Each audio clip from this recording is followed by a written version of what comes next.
Então, boa noite a todos, todas. Estamos em mais um encontro do Grupo de Estudos em Educação, Infância e Teoria Crítica, hoje com a participação da professora doutora Luciana Rodrigues, vai trazer uma fala muito importante, pertinente, atual, que envolve a questão das crianças em meio às telas digitais. É uma discussão que, na verdade, envolve tanto a escola, a educação da infância, mas também até para nós, né, pais, adultos, que estamos na condição de autoridade, ou seja, paterna ou autoridade pedagógica, para conhecer um pouco esse caminho, né, que envolve a relação da criança e as telas. Professora Luciana, muito obrigada, então, pelo aceite e participar conosco desse momento aqui do grupo de estudo. Os estudantes estão ansiosos para ouvir, porque é interessante que a gente já trabalha sobre a temática, mas todos que vêm dar sua contribuição sempre traz, né, olhares diferenciados, olhares que acabam se construindo, né, dentro de um processo de maior compreensão e, querendo ou não, fundamentação para um assunto tão importante. Então, fique bem à vontade, pode organizar o seu tempo da melhor forma possível. Obrigada, tá? Marta, demais presentes, eu que agradeço. Desejo que a gente tenha uma boa noite aqui, né? Que a gente possa ter um momento para refletir mesmo sobre esse tema que eu considero, acredito que vocês também, extremamente importante, que é pensar a situação das nossas crianças em meio à relação que a gente tem estabelecido com as telas digitais, né? Eu gostaria de pontuar só rapidamente que eu tenho atuado aqui na Universidade Federal de Lavras, né? Dentro de dois campos, né, que é o da filosofia da educação e da metodologia do ensino do movimento corporal, dado que eu tenho um percurso tanto na filosofia da educação quanto um percurso formativo na educação física, né? E a partir desses dois lugares, vamos dizer assim, trabalhando em relação, que eu tenho já há algum tempo acompanhado o pensamento desse filósofo contemporâneo, que eu vou apresentar aqui um pouquinho dele, né, que se chama Christoph Türk. Eu tenho acompanhado o pensamento dele desde o mestrado, quando eu fiz na Universidade Metodista de Piracicaba, com o professor Bruno Pulci, né, que é o estudioso do pensamento do Adorno, e depois dei prosseguimento no pós-doutorado, melhor, no doutoramento ainda, na Universidade Federal de São Carlos, com o professor Zuin. E, de alguma maneira, esse pensador ele tem me ajudado a refletir sobre a prática docente, né, em meio à penetração desse universo das telas, né, e não só a prática docente, mas a relação, né, que a gente tem estabelecido com a sala de aula, com a nossa capacidade de interagir com as outras pessoas, de nos determos nessa interação. Esse filósofo realmente tem sido, assim, como para mim, o pensamento dele tem me servido muito como um guia para pensar muitas das coisas que se colocam na minha vida como docente e também como ser humano, né? Então, ele tem sido reconhecido, né, o Christoph Türk tem sido reconhecido como um continuador do pensamento, da obra, desses que formaram, né, a primeira geração da teoria crítica da sociedade, e sido reconhecido não só por nós aqui, né, do Brasil, mas também na própria Alemanha, né. Então, foi devido ao trabalho que nós começamos a fazer aqui na Universidade Federal de Lavras, no sentido de conhecer, junto com os estudantes da licenciatura, né, as estudantes da licenciatura, filmes que pudessem ajudar numa reflexão sobre como que os próprios filmes podem ajudar a nos educar contra os próprios filmes, no sentido de que esse autor ele está apontando que nós estamos vivendo numa dinâmica fílmica, né, em que não para, não cessa as imagens à nossa frente. E então aqui na Universidade Federal de Lavras a gente iniciou um projeto de cinema em que a gente se interrogava, será que existe filmes, né, e que tipo de filmes pode nos ajudar a lidar com essa dinâmica fílmica que o Christoph Türk está criticando, né? E foi a partir desse trabalho que a gente começou aqui. Eu não estou sozinha aqui na Universidade Federal de Lavras, dentro desse projeto. Eu trabalho com outro professor, que é o professor Márcio Norberto Farias, né? E a gente vem desde 2008, desde 2010, perdão, né, trabalhando em torno desse projeto chamado Cinema Convida, e foi a partir dele, então, que a gente seguiu no nosso pós-doutoramento, né, tanto eu quanto ele fomos para o pós-doutoramento. E eu propus lá uma temática de analisar um cineasta brasileiro, em específico um filme de um cineasta brasileiro, fazendo a análise a partir da crítica filosófica do Christoph Türk, e ele próprio atuou como orientador, tanto do meu trabalho quanto do Márcio. Então, tive uma oportunidade que eu agradeço muito de ter aprofundado essa relação e de continuar, vamos dizer assim, me respaldando, né, nas reflexões filosóficas dele, para continuar atuando como pesquisadora, como professora, porque quando eu voltei sendo requerida para investigar muito mais as questões relacionadas ao movimento corporal.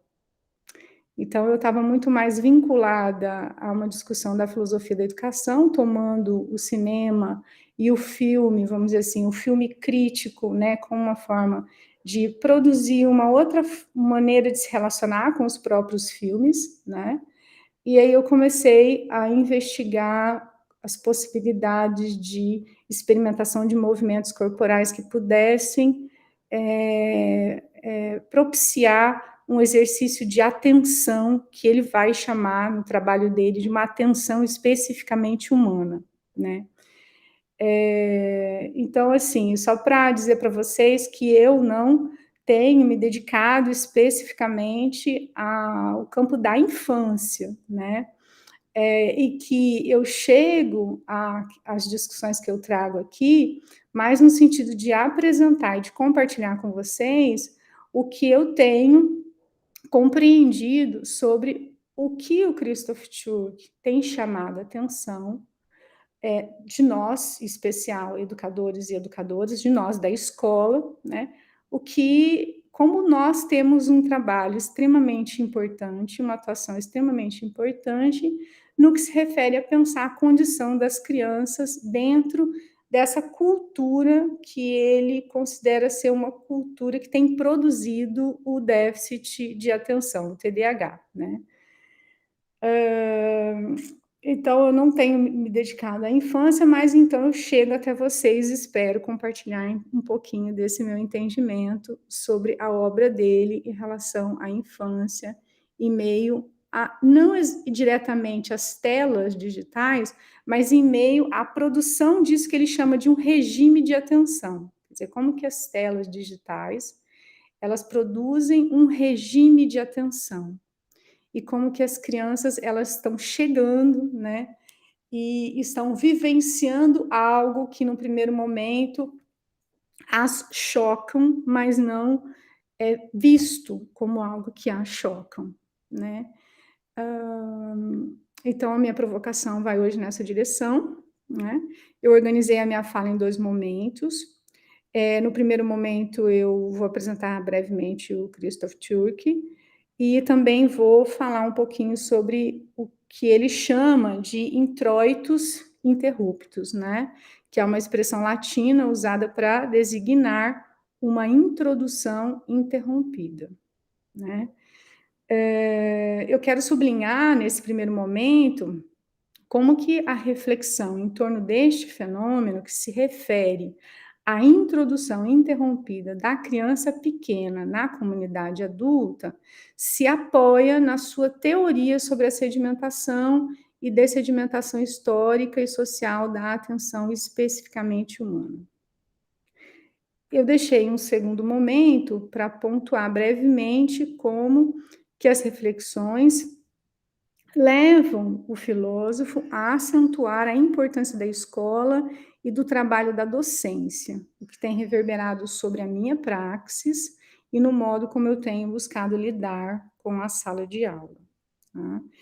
E eu gostaria de deixar, por fim, 2 referências de materiais para vocês, né? E são materiais audiovisuais que eu considero muito enriquecedores, né? Então, eu quero lembrar que o Christoph Türk, ele nasceu em Hamelin, né, uma região ali centro-norte da Alemanha, né, 3 anos depois do término da Segunda Grande Guerra. Ele estudou teologia e filosofia protestante. Ele também finalizou os seus estudos filosóficos na Universidade de Frankfurt, né? Mas ele atuou mais ali ao norte da Alemanha, na Universidade de Ciências Aplicadas de Lüneburg, né? E depois dali ele veio para o Brasil como professor convidado, né, da Universidade do Rio Grande do Sul de Porto Alegre, ficou por aqui de 1991 a 93. E a partir daí é que então ele ingressa na Universidade de Leipzig, né, em especial na Academia de Artes Visuais, onde ele ocupou o cargo de professor de filosofia, se aposentou em 2014, mas continua lá com o grupo bastante diversificado, né, de estudantes, pesquisadores da área das artes, né. E eu considero que essa relação, né, que ele tem, né, teólogo, filósofo, com esses estudantes das artes, ela se expressa muito, né, no trabalho do Christoph Türk, e a gente vai acompanhar nas obras dele, né, um esforço muito grande de trazer aquele espírito interdisciplinar que a gente encontra na teoria crítica da sociedade, né. Então, eu vou, assim, fazer referência brevemente, né, ao livro Sociedade Excitada, Filosofia da Sensação. Vocês leram uma parte, né, que é o paradigma da sensação, como a Marta comentou antes, está dentro do livro Sociedade Excitada, Filosofia da Sensação, né, que é de 2002, mas foi traduzido em 2010 para o português, né. O próprio Christoph Türk, ele considera, né, que esse livro, né, A Sociedade Excitada, ele é o esboço do tema que torna todas as suas monografias posteriores apenas uma variação dele, né. Então, é como se ele retomasse, né, a tese que ele traz lá na Sociedade Excitada, aplicando essa tese em diferentes situações, né. Então, ele vai também escreveu Filosofia do Sonho, de 2008, que foi traduzido aqui para o português em 2010, e o Hiperativos, que foi publicado na Alemanha em 2012, e foi traduzido aqui quando nós estávamos fazendo o pós-doutoramento, né? Saiu em 2016. Né? Então, em Sociedade Excitada, eu considero que tem uma reflexão que, para mim, ela é muito cara, né? Que é a abordagem que ele faz sobre as transformações sociais que foram colocadas em curso pela modernidade capitalista. E ele destaca, então, que dentre essas transformações, né, está a separação dos trabalhadores dos meios de seu trabalho, né?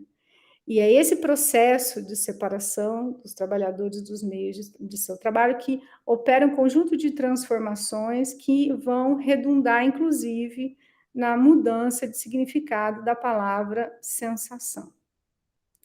De modo que a palavra sensação, ela não mais apenas designa a percepção das coisas em geral, né?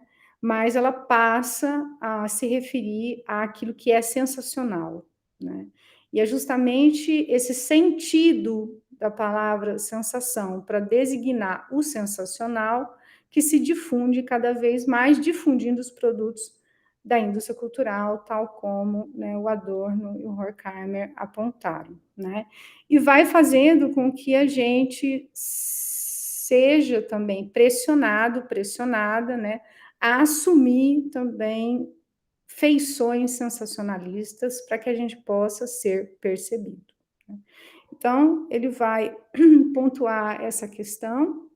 No livro Filosofia do Sonho, ele vai se deter um pouco mais sobre o conceito de sonho, de compulsão à repetição, que são conceitos freudianos, né? Ele também é um estudioso do pensamento freudiano, reconhecido na Alemanha, né?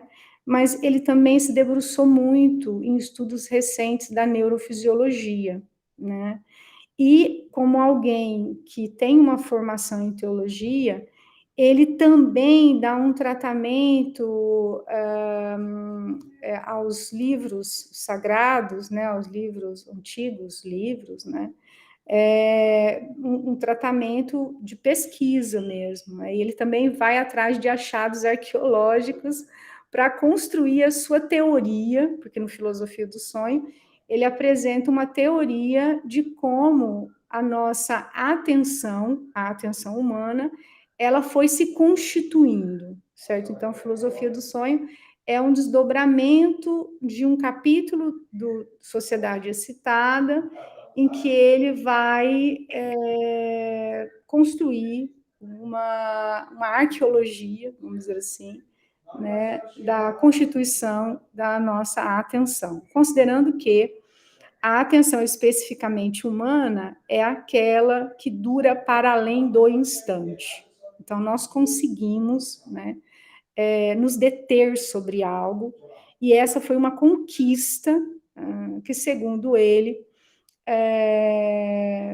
se baseou no ritual sacrificial, porque ele vai tomar o ritual sacrificial como uma prática de repetição, né, que tem uma justificativa do porquê é repetido, né, um para quê, segundo ele, né. Então, a Filosofia do Sonho vai falar sobre essa questão, e o livro Hiperativos, né, ele vai retomar muito brevemente essa teoria de como a atenção humana se constituiu, né.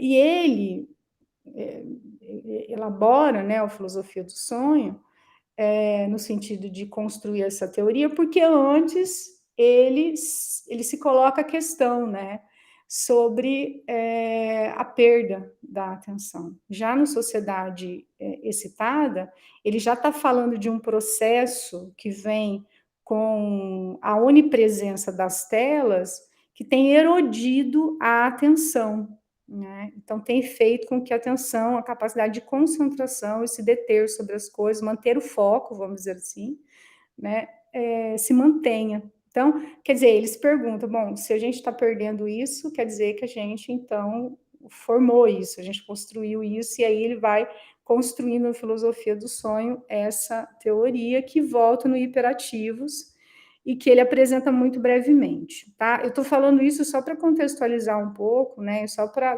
talvez, não sei se mais assusta ou convida, né? O meu propósito é convidar as pessoas, despertar de alguma maneira o interesse de ler mais esse autor, né? Porque eu realmente acho que tem muitos elementos importantes no pensamento dele, né? Então, no terceiro livro, né, que eu tenho acompanhado, é o Hiperativos, Abaixo a Cultura do Déficit de Atenção, onde ele retoma brevemente a teoria da sedimentação e da dessedimentação da atenção humana. E ele vai fazer isso para refletir um problema que vem sendo diagnosticado especialmente entre as crianças de países tidos como desenvolvidos economicamente, né, como o TDAH. O déficit de atenção e hiperatividade, mas também ele aponta, e isso para mim é bem importante, a importância da escola e do exercício da docência, tá? Então, eu tenho, assim, como base esse último livro, né, base o pequeno fragmento que eu mandei para vocês, né, para que houvesse uma leitura de um material em comum, né, porque ali ele vai considerar como as crianças pequenas, elas precisam de relações humanas consolidadas triadicamente. E ele vai alertar sobre como a ocupação do cotidiano da vida das pessoas com as telas digitais tende a prejudicar exatamente essa consolidação. Então, eu considero que para acompanhar o argumento dele, é preciso a gente compreender o que ele está chamando de relações humanas consolidadas triadicamente. Então, antes de chegar a essa ideia, é importante observar que para o Turk, acontecimentos que nos chocam foram desde os primórdios de nosso vir a ser humanos, aquilo que impulsionou a nossa história e a nossa busca de nos vermos livres de seus impactos.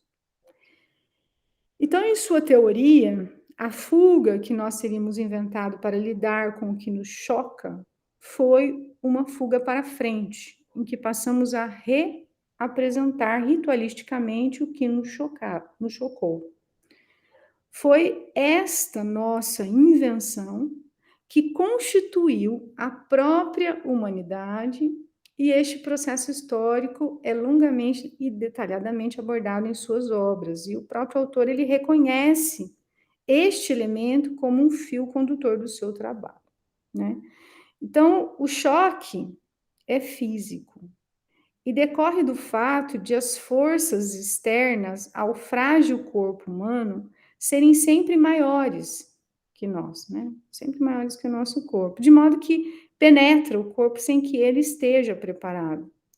Para Turk, a primeira manifestação histórica da existência de seres racionais são os vestígios do sacrifício ritual, pois ele, o sacrifício ritual, né, corresponderia a uma prática social de interpretação que foi dada ao choque vivido.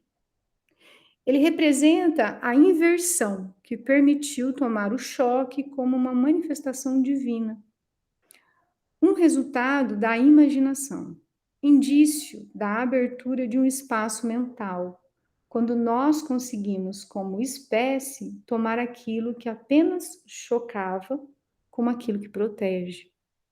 E isso daqui ele constrói tendo como base o pensamento freudiano sobre o sonho, tá? Então ele vai tomar, né, como base a teoria freudiana. É como se ele dissesse assim: o Freud descobriu algo que foi a compulsão à repetição, que é muito maior do que ele imaginou que fosse, porque ela está na base da construção da própria cultura, né? É o argumento que ele vai construir.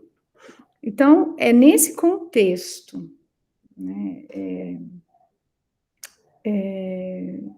essa prática social, né, do ritual sacrificial é compreendido por este filósofo como aquela que forjou, em meio a muito sofrimento, o nosso sistema nervoso, o nosso cérebro.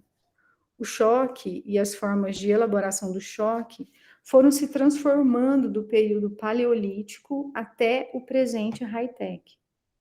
Em nossa sociedade, entretanto, os choques assumiram um formato audiovisual. E por serem microchoques, não são reconhecidos como tais, mas eles seguem a todo vapor, e justamente a constância deles que interdita, e justamente é a constância desses choques que interdita e provoca desintegração de todo um aparato sensorial que levou milhares de milênios para se constituir, né? Então, é nesse contexto que o Christoph Turk, ele volta, né, para a condição das crianças em meio a esse regime de atenção produzido com as telas digitais. E ele se baseia nas pesquisas de um antropólogo chamado Michel Tomasello, que observou e comparou meticulosamente crianças pequenas com filhotes de chimpanzés. E o que o Tomasello ele observa? Ele observa que as crianças, né, no período de 9 a 12 meses, elas conseguem perceber intenções e objetivos de outras pessoas. E aí o Turk diz, citando o Tomasello, né, tem uma forte tendência das crianças, né, nesse período, a dirigir o olhar para o rosto dos adultos que cuidam dela e demonstram alta sensibilidade para seus respectivos humores. É uma citação do Christoph Turk, né, do trabalho do Tomasello, né. Conforme o Turk, o Tomasello continua indicando que neste período uma série de comportamentos triádicos começam a surgir. E o que os caracterizam, né, esses comportamentos triádicos, é a coordenação de suas interações com objetos e pessoas.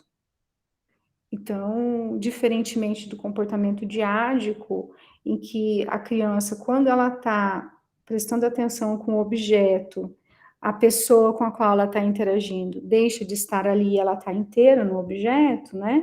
Se ela foca a atenção para o adulto, o objeto também é desconsiderado, e isso é chamado de um comportamento diádico. Contudo, quando a criança começa a observar algo e chamar a atenção para algo, chamar a atenção dos adultos para algo, né, repetindo aquilo que o adulto fez com ela, né, ela já começa a demonstrar que ela está realizando esse comportamento que ele chama de um comportamento triádico, né? Ela não isola o objeto, ela está no objeto em comum com outras pessoas, né? Simultaneamente. E o Christoph Turk, ele vai tratar esse achado do Tomasello a partir da sua teoria, no sentido de dizer que essa capacidade do cérebro, que depende de um amadurecimento da criança, e ela precisa chegar até um determinado momento do seu desenvolvimento, é resultado de toda uma história da espécie, de toda uma conquista da espécie, né? Agora, o que estaria se colocando como uma dificuldade é justamente a oferta da nossa parte, né, de pais, docentes, professores, adultos, né, de momentos, né, em que a gente faz isso, né, a gente faz isso, até o que ele chama de pronomes demonstrativos itinerantes, né, que corresponderiam ao aí, aqui, lá, né, essa coisa de você chamar atenção para algo, para a criança olhar com você, para você se deter junto com ela sobre algo, né. Então, essa prática, eu acho que é uma prática que a gente pode se interrogar, né, será que a gente tem feito isso? Será que a gente tem feito coisas assim tão, né, tão simples? Mas o fato é que o Tomasello, ele vai dizer, olha, os macacos, né, os filhotes de macacos, eles não conseguem, eles não apresentam esse comportamento triádico, que a criança, a partir de um determinado momento, ela começa a apresentar, né? Então, ele destaca, né, que as crianças, elas perseguem o olhar dos adultos, se ocupam com um objeto comum ao adulto, toma o adulto como ponto de referência, imita o fazer do adulto, né? Então, conforme Tomasello, e citado pelo Turk, né, permitir que os adultos lhe apontem coisas ali, olha só, e assumir para si esse comportamento, quer dizer, fazer a mesma coisa, né, apontar para os objetos e mantê-los erguidos para que os outros dele tomem conhecimento, esse é um comportamento triádico que não se manifesta nos macacos, né. Então, nessa passagem, o que eu quero destacar é que a criança ela não apenas aprendeu apenas o gesto, mas ela aprendeu uma intenção, ela aprendeu o objetivo, que é de compartilhar a atenção com outra pessoa. Para Christoph Turk, este comportamento comunicativo, especificamente humano, expressa a conquista arduamente obtida pela espécie humana quando se tornou capaz de dar um destinatário sagrado à repetição, antes realizada como mero reflexo da violência vivida. Então, o ritual sacrificial seria, para o Christoph Turk, o registro histórico da abertura do espaço mental, da nossa imaginação, e, portanto, o comportamento triádico. Né? Então, se repete algo, mas se repete algo tendo um para quê, né? Tendo um para quê em comum. Ao mesmo tempo em que se abre o espaço interno mental, se funda o espaço imaginário do sagrado. Né? E é assim, então, que se praticou, segundo ele, coletivamente o ver. E todo o aparato sensorial foi se exercitando, apoiado nesta imaginação. Então, assim, para esse filósofo, as máquinas de imagem que não cessam, e aí a questão não é bem as imagens audiovisuais, mas o fato delas persistirem, delas continuarem, a onipresença dessas imagens audiovisuais, né? Então, é assim que elas passam a formar um regime de atenção, né? Então, elas têm interferido justamente na experimentação deste comportamento aberto com a Revolução dos 9 meses. E diz ele, né? Eu cito: a criança ainda não vivencia a tela como captor de atenção, que é como a tela se apresenta para os adultos. A criança não sabe fazer muita coisa com seu cintilar e seus ruídos, mas ela já vivencia a tela a absorver a atenção de suas figuras de referência, como sob as reivindicações de atenção que esse cenário permanentemente apresenta. O afeto dos pais se torna raso e inconsistente. Eu não sei, aí isso é uma questão de tradução, não fui olhar isso, não sei se ele diz exatamente isso. Se ele diz exatamente isso, eu fico pensando que talvez seja muito mais aparece como raso e inconsistente, é sentido como raso e inconsistente. Eu não sei se torna raso e inconsistente ou se é sentido dessa forma, e é disso que ele está falando.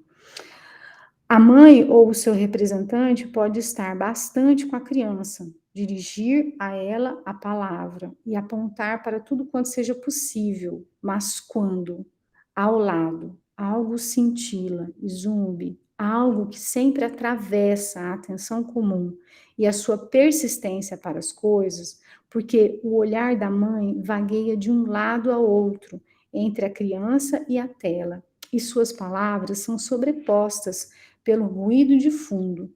Então, os primeiros laços da comunidade, qualitativamente nova, laços que a criança está a tecer, passam a ser cortados de modo recorrente.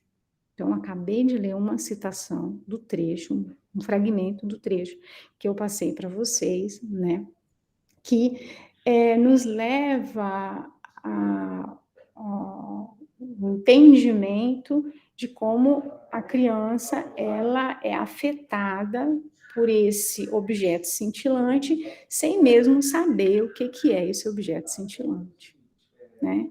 Então, é esse impacto que ele está entendendo como algo impactante, chocante. Isso choca, isso produz um impacto. Só que isso não aparece como tal, né? Então, segundo o Turk, esta interposição entre a mãe e o bebê, ou entre a figura de referência e o bebê, tem um sentido duplo, porque ao mesmo tempo em que se coloca entre a criança e o adulto, a tela se coloca, ela se impõe também como um terceiro comum a ambos. né?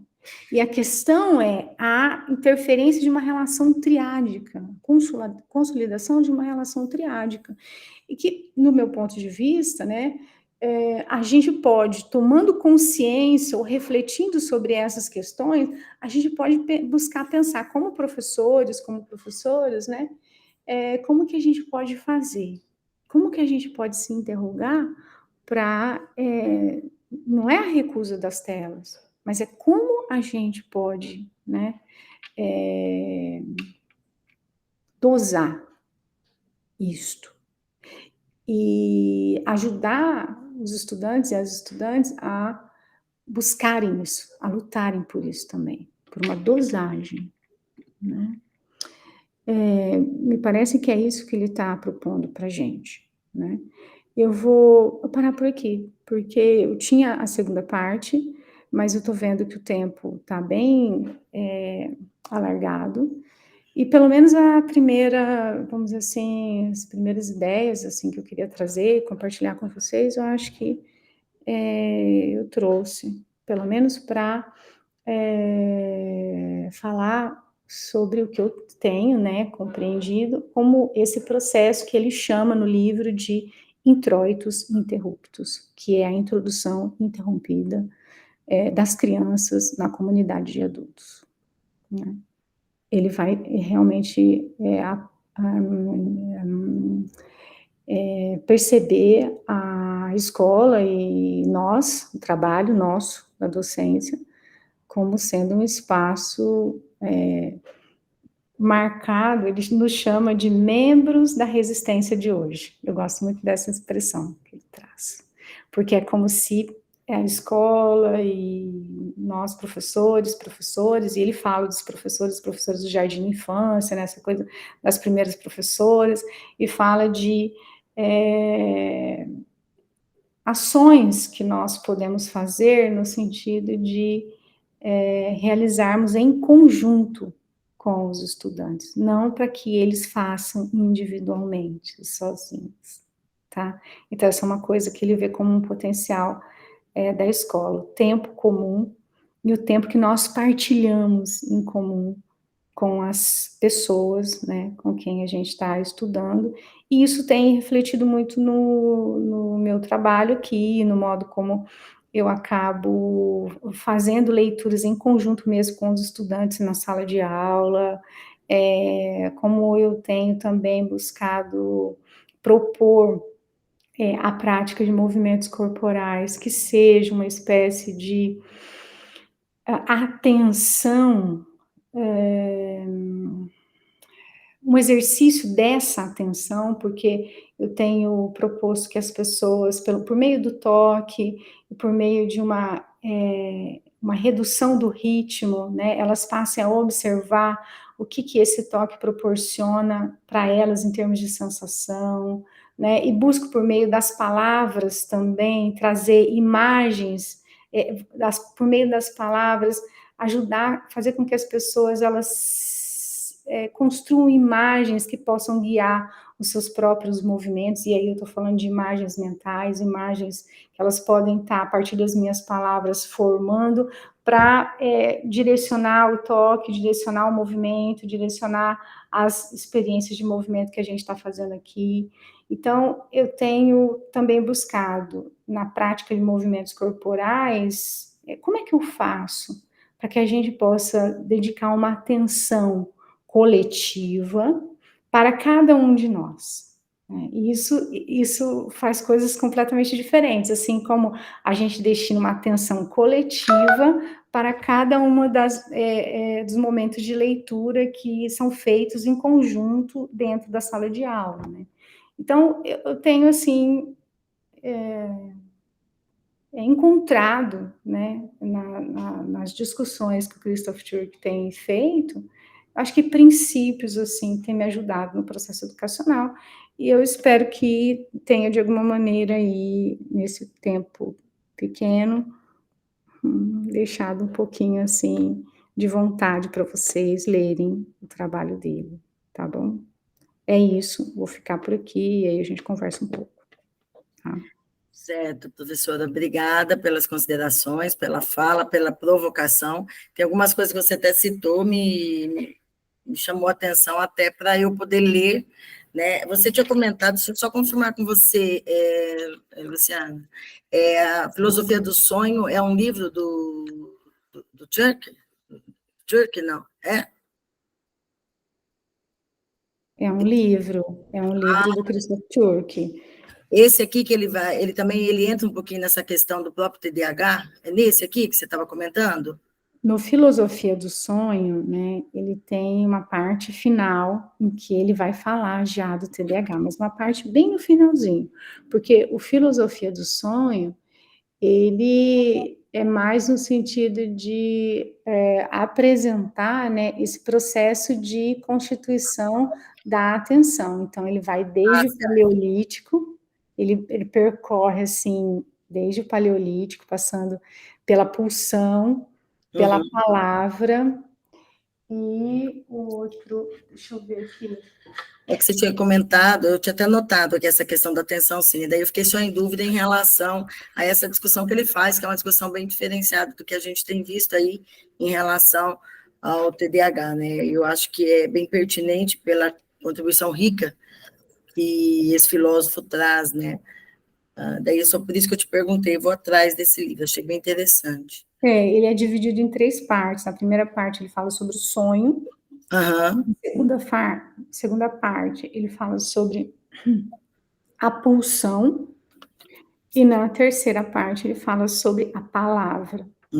Perfeito. Porque a própria estruturação da palavra, né, vai se constituindo coletivamente a partir das práticas de sacrifício ritual. Certo, perfeito. Muito interessante, gente, essa discussão. De repente, fica aí um convite até para a gente começar a nos despertar e aprofundar um pouco mais sobre isso, né? A professora, ela tem uma atividade logo após, mas ainda temos aqui uns 7 minutinhos, e eu vejo aí que, de repente, podemos fazer uma ou duas perguntas, quem gostaria de fazer, né? Ou até uma consideração sobre a fala da professora Luciana. Vamos tentar trabalhar de uma forma bem objetiva para também não extrapolar no tempo que ela tem. Quem gostaria? Não sei. Sandrinha? Professor Eduardo. Eduardo, oi, Eduardo. Tudo bom? Tudo bem? Peço desculpas pelo atraso, mas não poderia perder por nada. Que isso, querido? Debate. Eu só estou com uma dúvida aqui. Eu venho do serviço social, professora Luciana. Agora que ele fala sobre o TDAH, ele fala da desestruturação familiar. Aí eu queria entender a respeito desse conceito, se vem da psicanálise, né? Quando ele cita aqui a questão da triangulação, da psicanálise, do Édipo, porque no serviço social a gente entende a questão, a gente não entende como desestruturação familiar, a gente entende o sistema capitalista enquanto um sistema que desestrutura, né, a dinâmica e faz com que as famílias permaneçam nesse caos, nesse contexto de barbárie que muitas vezes acontece dentro desse processo. E me chamou bastante atenção essa questão do TDAH também. Então, Eduardo, pode ser assim, né, que eu possa incorrer em um equívoco, mas assim, até onde eu compreendi, ele não está compreendendo o TDAH enquanto algo que decorre de uma desestruturação familiar, né? Ele não vai falar isso, né? Me parece que o argumento que vai sendo construído é pautado, inclusive, nas maiores condições de acesso aos aparatos, né? Tanto é que ele vai falar que a maior incidência de TDAH seriam nos países onde esse acesso na época que ele escreveu, né? Porque aí também de lá para cá as coisas elas se intensificaram, né? Mas ele está muito mais relacionando, né?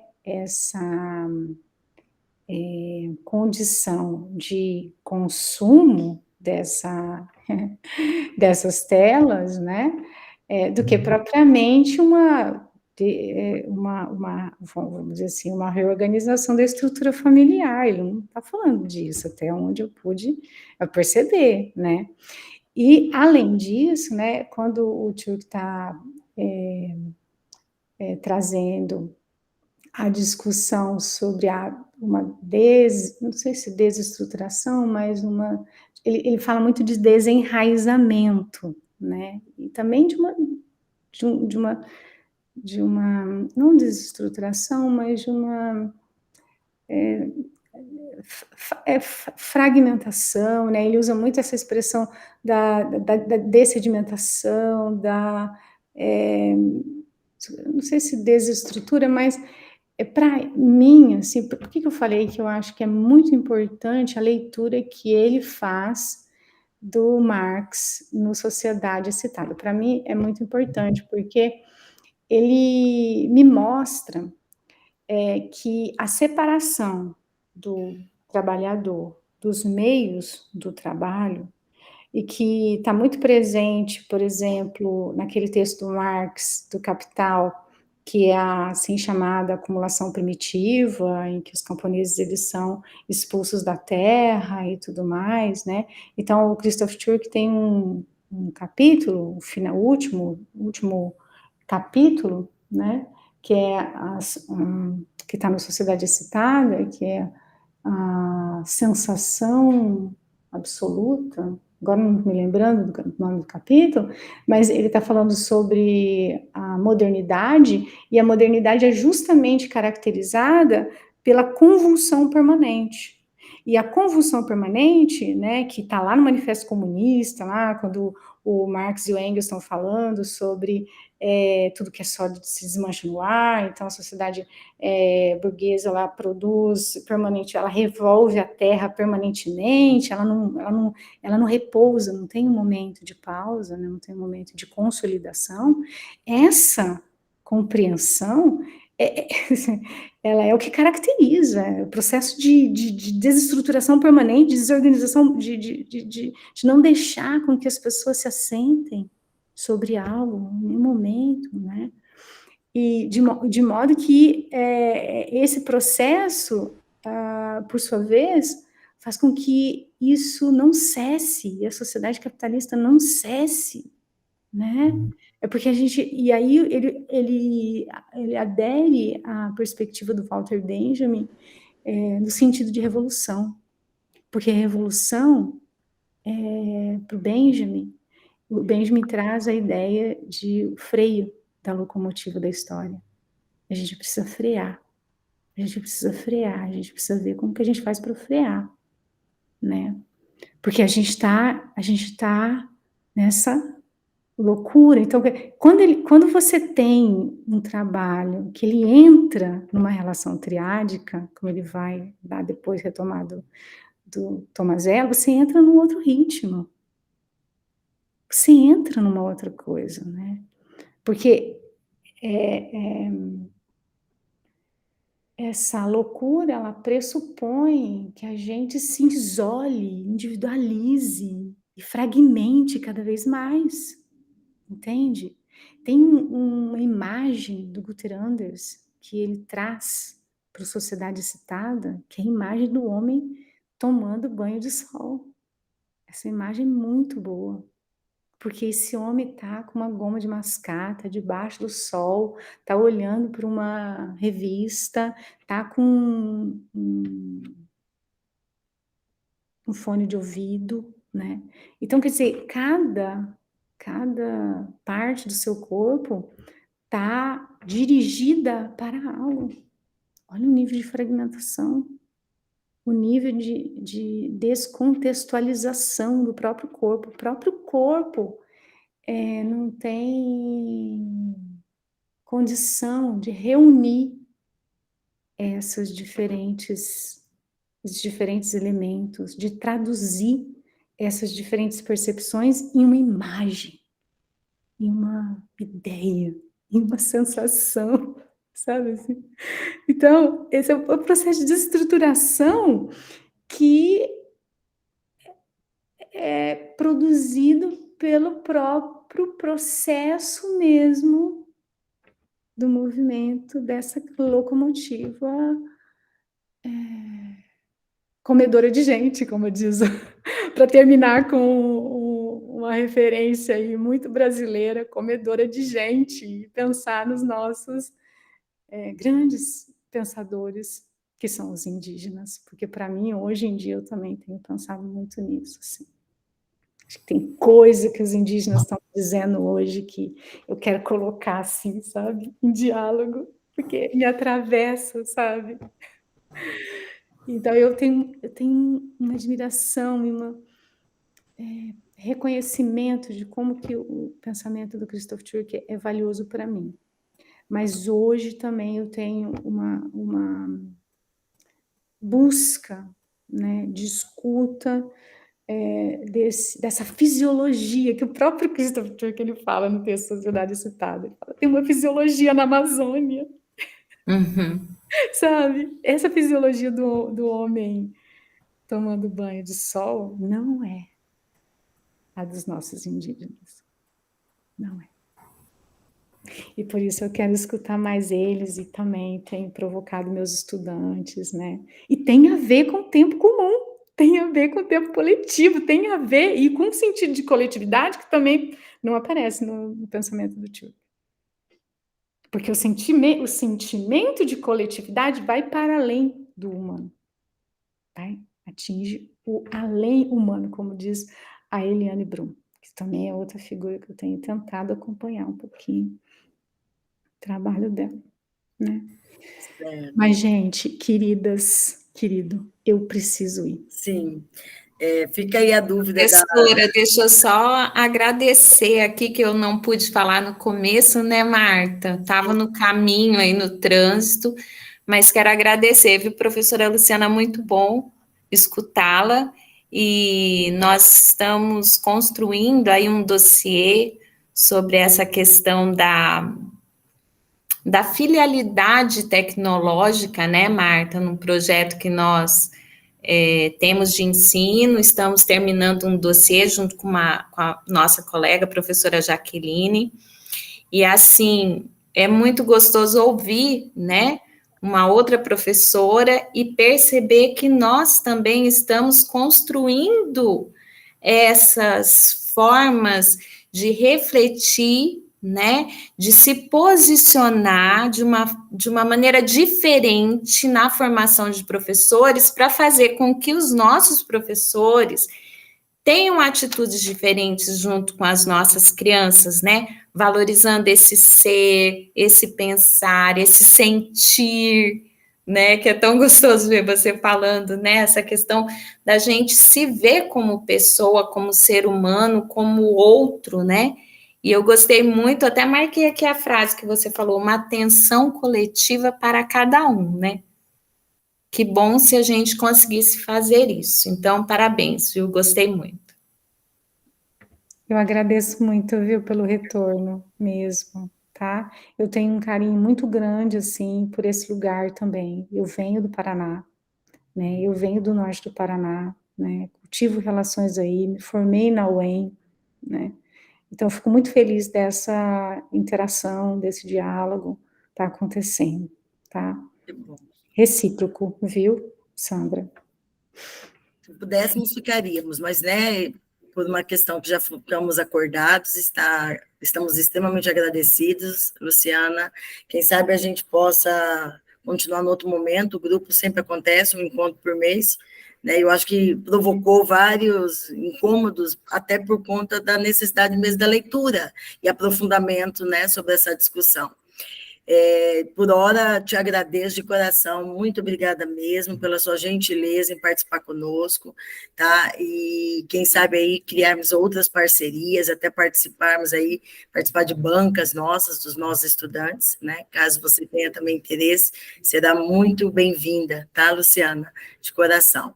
E aos demais, até a Vivian tinha feito a pergunta, depois nós vamos ter que, de repente, depois, num outro momento, a gente incomoda a Luciana por outras vias. por conta do tempo, tá, Vivian?